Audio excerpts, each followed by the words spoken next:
अस्सलाम वालेकुम guys, hope आप सब खैरियत से होंगे। जो लेक्चर्स आप नीचे अभी सुनने लगे हैं न्यूरो एनाटमी के, ये मैंने कैप्लन न्यूरो एनाटमी से बनाए हैं। और ये बेसिकली लेमैन के लिए बनाए हैं, जिसमें आप कैजुअल वे में सारे लेक्चर्स आप गो थ्रू कर सकते हैं, रिव्यू भी कर सकते हैं। और अगर किसी ने पहली बार सुनने हैं, जो पहले कहीं से पढ़े नहीं हुए, तो उनके लिए भी बहुत हेल्पफुल होंगे। और FCPS पार्ट 1 एग्जामिनेशन के रिगार्डिंग जो इसमें क्वेश्चंस आते हैं उसमें एग्ज़ाम में, वो भी मैंने साथ साथ इसमें डिस्कस किए हैं। तो होपफुली ये बहुत बेनिफिट देंगे आप लोगों को। और प्लीज़ सुने, और साथ जो मेरा लिंक है इसको सब्सक्राइब भी करें और बेल आइकन को भी प्रेस कर दें।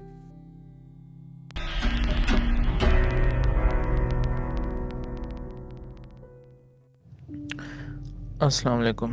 अच्छा जी, अगर अब हम ये सेरेब्रल कॉर्टेक्स ही को आगे फर्दर कंटिन्यू करेंगे। अच्छा, अगर सेरेब्रल कॉर्टेक्स के अंदर आ जाओ ना, तो जो सेरेब्रल मैंने जो बताया था, प्री सेंट्रल और पोस्ट सेंट्रल जायरस है, और जो उनके फाइबर्स हैं, जो मैंने बताया था कि जैसे बेड सेल और cortico bulbar fibre, cortico spinal fibre, internal granular layer से निकलते हैं।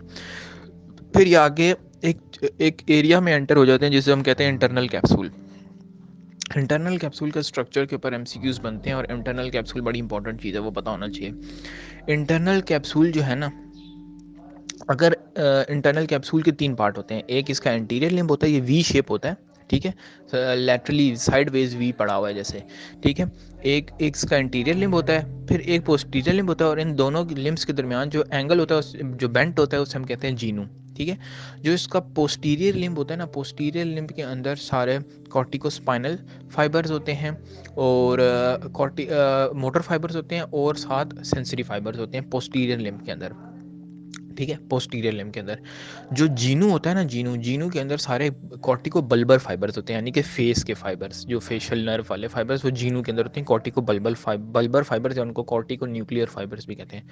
जो इंटीरियर लिम्ब होता है ना, उसके अंदर सारे वो फाइबर्स होते हैं जो बेजल गैंग्लिया से कनेक्ट कर रहे होते हैं, यानी कि इनडायरेक्टली आप कह सकते हैं मोटर फाइबर्स होते हैं, मोटर मूवमेंट्स के लिए, कंट्रोल के लिए, ठीक है। तो ये जीनू की ये पता होना चाहिए। पोस्टीरियर लिम्ब में कॉर्टिकोस्पाइनल और सेंसरी फाइबर्स होते हैं, जीनू के अंदर कॉर्टिको बल्बर फाइबर्स होते हैं, और एंटीरियर लिम्ब के अंदर वो फाइबर्स होते हैं जो बेजल गैंग्लिया के साथ कनेक्ट हो रहे होते हैं, या थैलेमस के साथ कनेक्ट हो रहे होते हैं, ठीक है ना। तो ये हो गया इंटरनल कैप्सूल, ठीक है। अच्छा, अब एक और चीज़, इंटरनल कैप्सूल को जो आर्टरी सप्लाई कर रही है ना, वो है लेंटिकुलोस्ट्राइएट आर्टरी, और ये लेंटिकुलोस्ट्राइएट आर्टरी जो है ना, बेसिकली ब्रांच है मिडल सेरेब्रल आर्टरी की, ठीक है।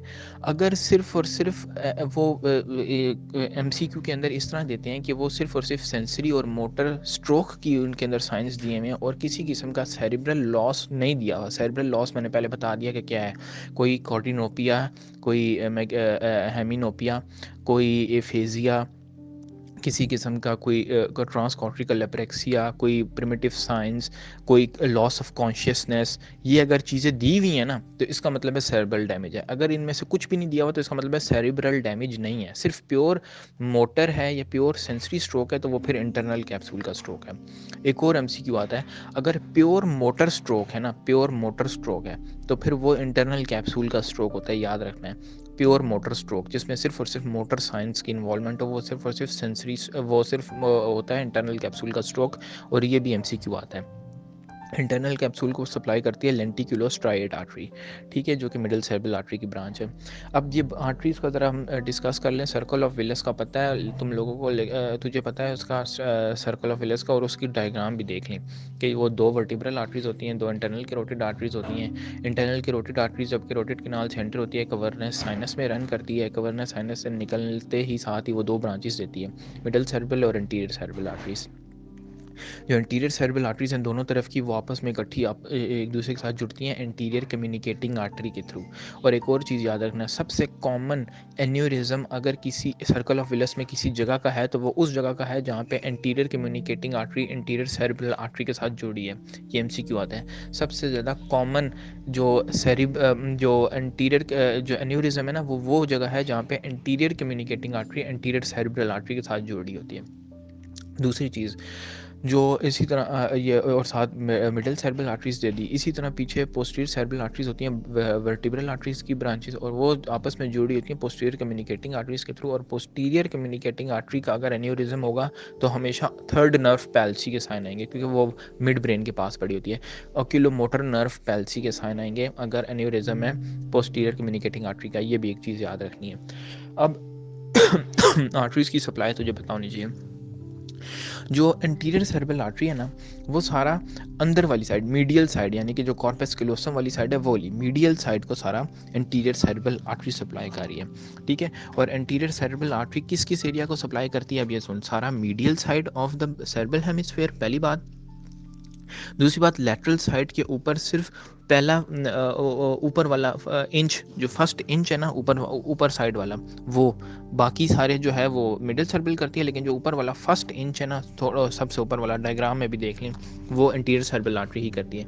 उसके अलावा ये सप्लाई करती है जो इंटरनल कैप्सूल है ना, इंटरनल कैप्सूल जिसका भी हमने जिक्र किया, उसके एंटीरियर लिम्ब को, यानी कि जिसके अंदर वो बेसल गैंग्लिया वाले फाइबर्स हैं, उस एंटीरियर लिम्ब को सप्लाई करती है anterior cerebral artery.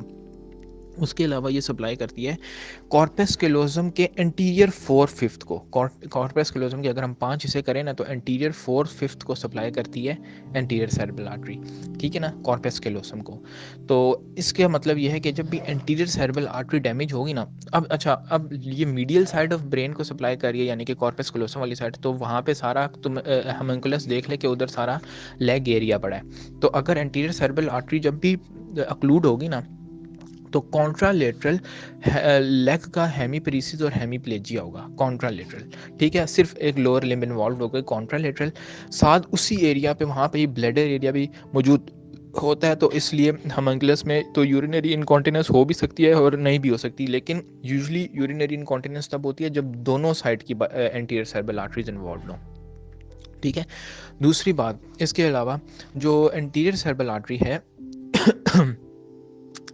Anterior cerebral artery क्योंकि ये सप्लाई कर रही है साथ जो उसको, ये कॉर्पस कैलोसम को सप्लाई कर रही है, तो कॉर्पस कैलोसम का मतलब ये है कि ये लेफ्ट साइड को राइट साइड से नहीं जोड़ सकेगी। अगर कॉर्पस कैलोसम को सप्लाई नहीं जा रही, तो कॉर्पस कैलोसम का यही काम है ना, लेफ्ट सेरेब्रल हेमिस्फेयर की इंफॉर्मेशन को राइट से जोड़ना। तो लेफ्ट पे सारे लैंग्वेज एरियाज पड़े हैं, ठीक है। तो अगर इस पेशेंट को जब जिनका ये कॉर्पस कैलोसम के सप्लाई कम हो जाए, कॉर्पस कैलोसम डैमेज हो जाए, उनको एक डिजीज़ हो जाती है जिसको कहते हैं ट्रांसकॉर्टिकल एप्रेक्सिया, ठीक है। ट्रांसकॉर्टिकल एप्रेक्सिया हमेशा एंटीरियर सेरेब्रल आर्टरी के डैमेज से होता है। और ट्रांसकॉर्टिकल एप्रेक्सिया में क्या होगा कि पेशेंट बात को समझेगा लेकिन उस बात को परफॉर्म नहीं कर सकेगा। वजह क्यों है? क्योंकि बीच में जो समझने वाला लेफ्ट सेरेब्रल हेमिस्फेयर है, जो वर्निकीज एरिया लेफ्ट साइड पे पड़े हैं सारे लैंग्वेज एरियाज, वो उसकी राइट में इंफॉर्मेशन सेंड नहीं कर सकेंगे, जिसकी वजह से वो परफॉर्म नहीं कर सकेगा।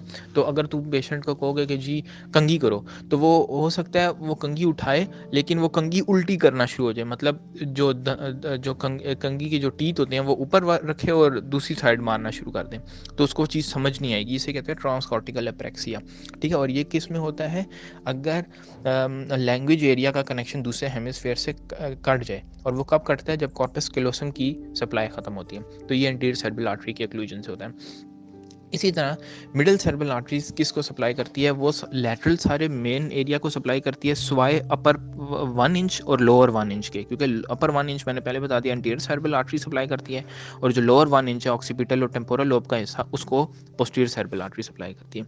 बीच में सारा लैटरल एरिया जो है वो मिडिल सेरेब्रल आर्टरी सप्लाई करती है। अगर मिडिल सेरेब्रल आर्टरी के ओक्लूजन है तो कॉन्ट्रालेटरल अपर लिम्ब का हेमी सेंसरी लॉस और हेमी प्लेजिया दोनों होंगे अपर लिम्ब का, ठीक है।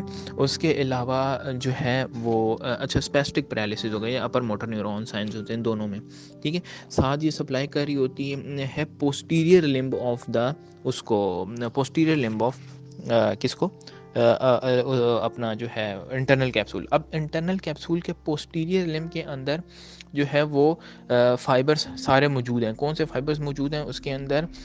कॉर्टिकोस्पाइनल फाइबर्स भी हैं, उसके अंदर फेशियल सेंसरी फाइबर्स भी हैं, और साथ ही जीनू को भी सप्लाई कर रही है।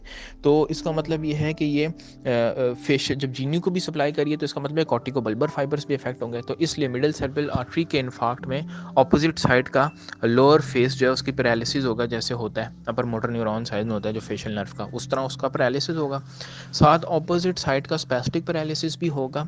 और क्योंकि कॉर्टिकोस्पाइनल फाइबर्स जो हैं, जो जीनू जो वो है पीछे पोस्टीरियर लिम्ब, उसके अंदर कॉर्टिकोस्पाइनल फाइबर लोअर लिम्ब के भी होते हैं, अपर लिम्ब के भी होते हैं। तो इसलिए ऑपोजिट साइड का लोअर लिम्ब का भी पैरालिसिस होगा, यानी कि कॉन्ट्रालेटरल हेमीप्लेजिया और हेमीपैरालिसिस पूरी बॉडी का होगा। ठीक है ना। तो ये एक याद रखना है मिडल सेरेब्रल आर्टरी। और साथ मिडल सेरेब्रल आर्टरी सप्लाई कर रही होती है ज़्यादातर बेसल गैंग्लियास को। ठीक है, तो ये मिडल सेरेब्रल आर्टरी की सप्लाई है। और बेसल गैंग्लिया को सप्लाई करिए तो अगेन मोटर एरियाज जो हैं वो अफेक्ट होंगे। ठीक है, तो ये middle cerebral artery supply, middle cerebral artery का एरियाज ऑफ सप्लाई ये है।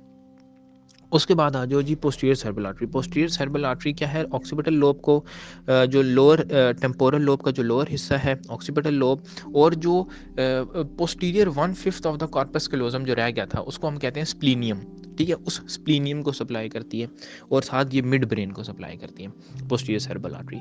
बाकी ब्रेन स्टेम की ब्लड सप्लाई और उसके रिलेटेड जितने सिंड्रोम्स हैं वो पहले डिस्कस कर चुके हैं, उनको भी साथ याद रखना है, वो भी इसके साथ आ सकते हैं। ठीक है ना। अच्छा, अब एक और इम्पॉर्टेंट चीज़ ये जो कि एमसीक्यू में आती है कि हेमीप्लेजिया मैंने बता दिया कब होता है। सिर्फ एक लिम्ब का जो पैरालिसिस है, जैसे सिर्फ लोअर लिम्ब का पैरालिसिस है वो एंटीरियर सेरेब्रल आर्टरी के साथ हो सकता है। जो पोस्टीरियर सेरेब्रल आर्टरी है ना उसके एक्लूजन के साथ contralateral homonymous hemianopia with macular sparing हो सकती है। ठीक है, लेकिन वो ये अक्सर पूछते हैं कि क्वाड्रिप्लेजिया कब होगा, चारों लिम्ब किस में पैरालाइज होंगे। तो चारों लिम्ब पैरालाइज तब होते हैं जब बेजलर आर्टरी का इन्फाक्ट होता है। याद रखना है, बेजलर आर्टरी का जब भी इन्फाक्ट होगा, अगर बेजलर आर्टरी ब्लॉक होगी ना तो चारों लिम्ब का पैरालिसिस होगा। ठीक है, और इसको कहते हैं man in a barrel syndrome. जैसे एक बैरल के अंदर बंदा घुस जाए और वो बिल्कुल अपने आप को नहीं हिला सकता ना, इस तरह कंडीशन हो जाती है, चारों लिम्ब के इन्फाक्ट होते हैं। ठीक है, बेजलर आर्टरी के इन्फाक्ट से। अब जो इन्फाक्ट भी है ना सेरेब्रल इन्फाक्ट, वो भी चार वजह से हो सकते हैं अगर पैथोलॉजी देखो। या तो वो थ्रोम्बोटिक होगा यानी कि एथेरोस्क्लेरोसिस की वजह से इन्फाक्ट हो रहा है। ठीक है, या वो एम्बोलिक होगा जैसे एट्रियल फिब्रिलेशन में होता है कि एक एम्बोलस निकला और वो ऊपर जाके उसने मिडल सेरेब्रल आर्टरी को ओक्लूड कर दिया, और एम्बोलिक इन्फाक्ट जो है वो ज़्यादा मिडल सेरेब्रल आर्टरी में कॉमन है। ठीक है, अब दूसरा बाकी तीसरी और चौथी टाइप ये है कि हाइपोटेंशन की वजह से इन्फाक्ट होगा। क्योंकि जब बहुत ज़्यादा हाइपोटेंशन होगी तो वो एरियाज डैमेज होंगे जहाँ पे दो मुख्तलिफ ब्रांचेस जो हैं वो यूनाइट कर रही हैं, मिल रही हैं, लेकिन उधर कोई एक सिंगल ब्रांच जो है वो ज़्यादा सप्लाई नहीं दे रही। फॉर एग्जांपल जहाँ पे मिडल सेरेब्रल आर्टरी और इंटीरियर सेरेब्रल आर्टरी दोनों के एरियाज हैं जो वाटर यानी कि दोनों की सप्लाई के जो बाउंड्री लाइन है आप समझ लें। ठीक है, उसको कहते हैं वाटर शेड एरियाज। तो सबसे पहले वाटर शेड एरियाज डैमेज होते हैं अगर हाइपोटेंशन की वजह से इन्फाक्ट होगा। ठीक है, उसके अलावा हाइपरटेंशन की वजह से इन्फाक्ट हो सकता है कि आर्टरी रप्चर हो सकती है, उससे वो उसमें यूजुअली लेक्यूनार इन्फाक्ट्स होते हैं, जो कि लेक्यून का मतलब होता है लेक लाइक, जो छोटी छोटी पॉन्ड्स लेक्स बन जाती हैं, उस तरह के इन्फाक्ट होते हैं हाइपरटेंशन की वजह से। हेमरेजेस भी पूछे जा सकते हैं, वो हेमरेज पता होने चाहिए, एपिड्यूरल, सबड्यूरल और सब एरेक्नॉइड हेमरेज किस तरह होते हैं पता होने चाहिए। जो एपिड्यूरल हेमरेज है वो बाई कन्वेक्स शेप के होते हैं। ठीक है, लेंस शेप, और हमेशा ट्रोमेटिक ही होते हैं ज़्यादातर, और इसके अंदर हमेशा इल्यूसिड इंटरवल होता है, और मिडिल मेरेंजियल आर्टरी के डैमेज से होता है। जो सबड्यूरल हेमरेज है वो होता है वो भी ट्रोमा की वजह से होता है और ब्रिजिंग वेन्स की वजह से होता है।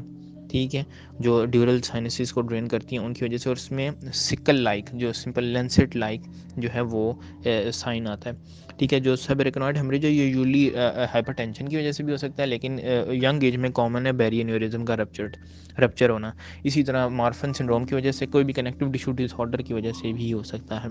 बाकी इंट्रासेरेब्रल ब्लीड है वो भी हाइपरटेंशन की वजह से मोस्ट कॉमनली होती है।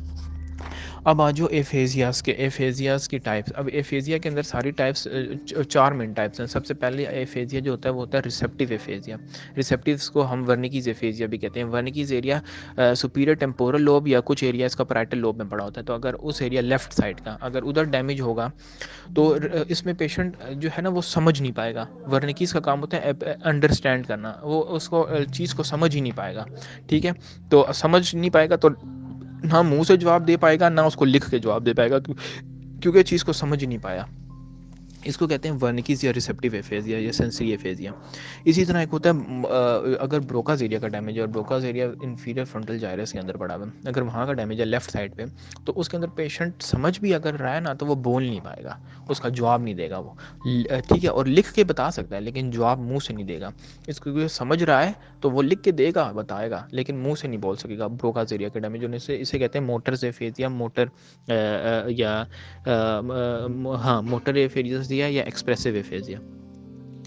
उसके अलावा एक और एफेजिया होता है जिसे हम कहते हैं कंडक्शन एफेजिया। कंडक्शन एफेजिया ये है कि जो मोटर एरिया है ना, जो ब्रोकास एरिया, वो वर्निकीज एरिया के थ्रू के साथ कनेक्टेड होता है थ्रू आर्क्यूएट फेसिकुलस। ये इसका मैं पहले जिक्र कर चुका हूँ। अगर उस आर्क्यूएट फेसिकुलस का डैमेज है, ठीक है, तो उसमें क्या होगा कि पेशेंट जो है, क्योंकि पेशेंट ने अब चीज़ उसको समझ आई है, वर्निकीज एरिया में बात आई है, लेकिन वो उसने ब्रोकास एरिया तक मैसेज पहुँचा नहीं सका। तो उसमें ये होगा कि पेशेंट रिपीटिशन को सही नहीं परफॉर्म कर सकेगा। अगर उस आप उसे कहेंगे कि रिपीट करो वर्ड्स को, तो वो रिपीट नहीं कर सकेगा और बहुत पॉज ले लेके बोलेगा। मतलब एक वर्ड बोलेगा, फिर उस वर्ड्स को भी सेलेबल्स में तोड़ देगा। एप्पल, इस तरह एप्पल को पूरा बनाना को बनाना इस तरह करके बोलेगा, सेलेबल्स में तोड़ देगा। अगर तो कंडक्शन एफेजिया ऐसे कहते हैं, और ये आर्क्योइड फेसिकुलस के डैमेज की वजह से होता है।